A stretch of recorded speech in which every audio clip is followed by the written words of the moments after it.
আপনারা যে ভিডিওটা দেখছেন এটা মূলত মোবাইল থেকে চেস্ট মাউন্ট সেটআপের মাধ্যমে করা। বাজেটের মধ্যে অ্যাকশন ক্যামেরা নেওয়ার ইচ্ছে ছিল মোটো ব্লগ করার জন্য, কিন্তু সেগুলোর কোয়ালিটি দেখলে সিসিটিভি ফুটেজের কথা মনে হয়ে যায়। তো ক্যামেরা কোয়ালিটি গোপ্রো টাইপের না হলেও শুরু করার জন্য আমি বলবো এনাফ। সত্যি বলতে আমরা যারা লো বাজেটে 150 সিসির বাইক কিনি, যেমন ধরেন পালসার, অ্যাপাচি 4B অথবা জিক্সার একটু বেশি বাজেটে, তারা অনেকেই 1 লাখ বা 1,20,000 টাকা বাজেটে বাইক কেনার পরে আবার অর্ধ লক্ষ টাকা খরচ করে ক্যামেরা সেটআপ কিনবে, এরকম সিচুয়েশন হয়তো হয় না। সেই কথা চিন্তা করেই এই ক্যামেরা হোল্ডারটা অনলাইন থেকে অর্ডার করলাম। দাম পড়েছে 350 টাকার মতো। এখন এই ক্যামেরা হোল্ডারটি দিয়ে আপনি চাইলে এখানে আপনার যদি কোনো ক্যামেরা থেকে থাকে সেটাও লাগাতে পারবেন, অথবা নর্মালি যেটা সবাই করে ফোনের ক্যামেরা ইউজ করতে পারবেন। কারণ ফোনের ক্যামেরা এখন মোটামুটি, আমি যদি ইজিলি বলি আপনাদের, একটা 20,000 টাকার ফোনের ক্যামেরা আর একটা 20,000 টাকার অ্যাকশন ক্যামেরার কোয়ালিটির মধ্যে বিশাল পার্থক্য, মানে হিউজ। সেজন্যই আমি ফোনের আলট্রা ওয়াইড ক্যামেরার মাধ্যমে শুটিং করার চেষ্টা করেছি। আপনারা কোয়ালিটি তো দেখতেই পাচ্ছেন কীরকম।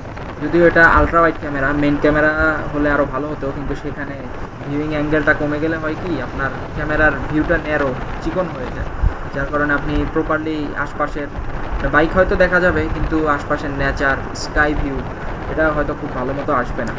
অনেকেই মোবাইলের সাথে হেলমেট মাউন্ট ইউজ করে, কিন্তু সেক্ষেত্রে আমার কাছে মনে হলো যে রোড দেখতে একটু সমস্যা হয়। তাছাড়াও হেলমেটের ওয়েট ডিস্ট্রিবিউশনে একটু ঝামেলা হয়। তবে হেলমেট মাউন্টে ভিউটা অনেকটা বেটার আসে। আপনারা চাইলে সেটাও করতে পারেন, আপনাদের ব্যক্তিগত রুচি। 120 টাকা মতো অনলাইন প্রাইস দেখেছিলাম হেলমেট মাউন্টের।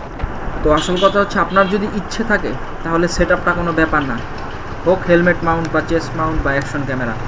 আপনার ইচ্ছে প্রবল থাকলে আপনি যদি এভাবে হিসেব করেন, ধরেন আমি মোবাইল দিয়ে ভিডিও বানাবো, তারপর 2 বছর 3 বছর যা লাগে লাগুক, আমি এখন স্টুডেন্ট, এখন আমার ক্যারিয়ারের সময় আসেনি, তো 2-3 বছর যা লাগে লাগুক, আমি ইউটিউব থেকে টাকা পাবো, পেয়ে তারপর আমার সেটআপ আপগ্রেড করবো।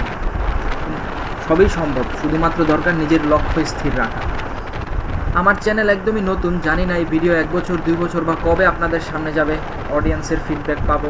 তো আশা রাখি ভিডিওতে যদি আপনার মোটোব্লগ শুরু করবেন ভেবে কিছুটা উপকৃত হয়ে থাকেন, লাইক দিয়ে আমাকে ইন্সপায়ার্ড করবেন এবং কমেন্টও করবেন। এছাড়াও যারা আমার ভিডিওটি এই পর্যন্ত দেখেছেন তাদের সবাইকে অসংখ্য ধন্যবাদ। Ride smart, be safe everyone. ধন্যবাদ সবাইকে।